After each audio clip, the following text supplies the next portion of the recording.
Hi மக்களே, எல்லாருக்கும் வணக்கம். நான் என்ன செய்யலான்னு செஞ்சுருக்கேன் பாருங்கள்.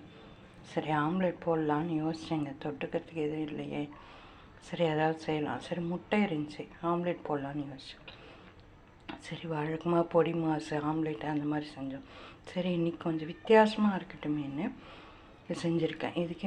இதுக்கு மசாலா ஆனால் உப்பு, கொஞ்சம் பெப்பரு, வெங்காயம் பொடியாக நறுக்கி போட்டு, பச்சை மிளகா ஒரு 2 போட்டிருக்கேங்க, கொஞ்சம் கொத்தமல்லி, இவ்வளோதாங்க. நல்லா அடிச்சுட்டு இது நல்லா ஒரு 3-4 முட்டை உங்களுக்கு தேவையான அளவு நல்லா அடித்து எடுத்துகிட்டு, அதுக்கப்புறம் ஒரு 3 முட்டை வேச்சு தனியாக எடுத்து இங்கே பாருங்கள்.